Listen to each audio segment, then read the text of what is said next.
Bagaimana ketika kita masbuk? Jangan kita ya, Anda aja.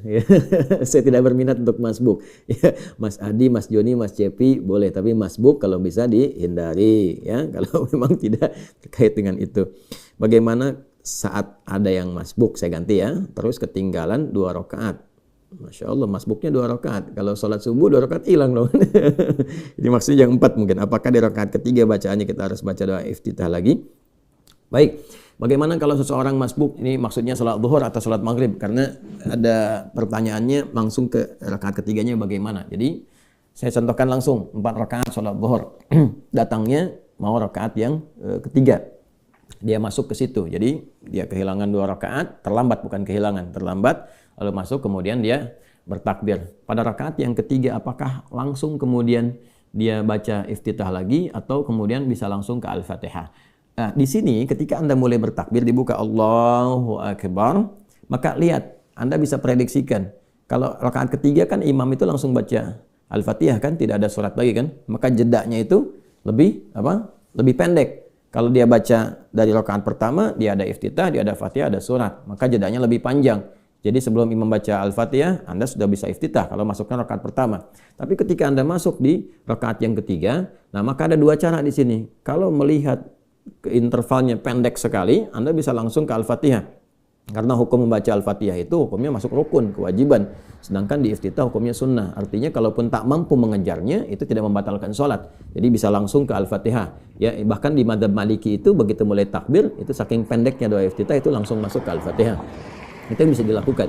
Tapi kalau misalnya Anda membaca dari iftitah pun tidak ada masalah. Jadi ketika Anda bertakbir Allahu Akbar, ya Anda baca yang paling pendek. Kan ada 12 tuh doa iftitah. Jangan baca yang panjang-panjang. Kalau Anda baca panjang-panjang, imam selesai langsung ruku, Anda nggak dapat Fatihah.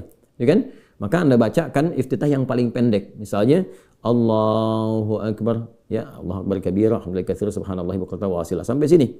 Ya, kalau wajah itu kan doa yang keduanya. Jadi itu digabung jadi 2. Ya, atau misalnya Allahu Akbar hamdan katsiran thayyiban mubarakan fi. Selesai misalnya kan? Dah, itu yang paling pendek. Jadi ada yang paling pendek, ada yang menengah, ada yang paling panjang. Itu doa iftitah, ada 12 doa. Silakan lihat di fikih salat yang pernah kami share, kan?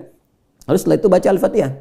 Masuk Al-Fatihah. Jadi dengan cepat Anda baca iftitah, masuk Al-Fatihah. Nah, Al-Fatihah itu minimalnya 3 ayat, ya, sampai dengan dari kalau bacanya Bismillahirrahmanirrahim, Alhamdulillahirabbil sampai Ar-Rahmanirrahim. Begitu Ar-Rahmanirrahim, imamnya rukuk, Anda sudah mendapatkan bagian dari Al-Fatihah itu. Ya, batasnya di 3 ayat. Dari mana Ustaz di 3 ayat itu? Karena batas paling pendek di surah Al-Quran itu 3 ayat.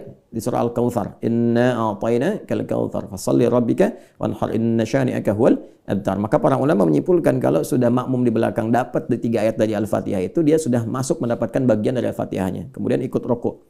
Tidak ada masalah, begitu imam rukuk, dia rukuk. Itu yang dimaksud hadis Nabi sallallahu alaihi wasallam. Qala Rasulullah sallallahu alaihi wasallam, "Innama ju'ila al-imamu liyutamma bih, fa qira'atul imam qira'atul ma'mum." Adapun imam dijadikan untuk diikuti. Jadi kalau imamnya sudah rukuk, jangan dilama-lamain berdiri sampai imamnya tidur Anda baru rukuk, enggak boleh. Jadi kan enggak tepat kondisinya sehingga Anda kehilangan momentum itu. Jadi ketika imamnya rukuk, Anda ikut rukuk. Jangan dipaksakan diteruskan. Nah, gimana kalau misalnya enggak dapat sama sekali di bacaan? Jadi begitu Anda masuk takbir Allahu Akbar, imam sudah mau ruku. Allahu Akbar, langsung takbir, langsung ruku. Maka berlaku hukum di situ bacaannya imam mewakili bacaan makmum. Jadi kalaupun Anda nggak sempat, karena nggak sempat baca, sudah terwakili bacaan makmum, imam, ditoleransi di situ. Itu hadisnya sahih. Jadi kalau Anda sudah mendapatkan imam takbir, kemudian imamnya ruku, langsung ruku dan sudah mendapatkan 1 rakaat. Ya, sudah mendapat apa? 1 rakaat. Karena ruku itu disebut ruku batas rakaat. Jadi begitu Anda ruku, salah satu maknanya itu seakar dengan rak'ah. Ini sepakat Imam Fikih, nggak ada perbedaan di sini. Ingat, nggak ada perbedaan. Anda ngaji di kitab apapun sama semua. Jadi begitu mendapatkan ruku, imamnya ruku itu batas rakaat. Anda takbir langsung ruku, dapat 1 rakaat. Contoh tadi sholat subuh nih, masuk rakaat pertama, ya. Kemudian ketika mau gabung, walam yakul lahu kufuwan ahad, Anda takbir, imam ruku, Anda langsung takbir, langsung ruku. Nggak usah baca iftitah lagi, nggak usah baca Al-Fatihah lagi. Allahu Akbar, ruku.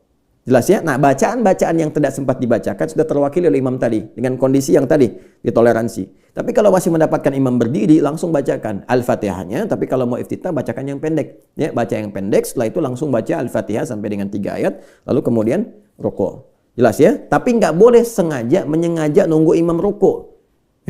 Minum dulu dengan ruku belum. Ini udah mau habis nih. Ya Allahu samad lam yalid walam yulad, baru Allahu akbar cuman ngejar ruku. Nah, itu dosa. ya, dan bisa membatalkan salat kalau disengaja, bisa membatalkan salat ya. Wallahu a'lam bis-shawab.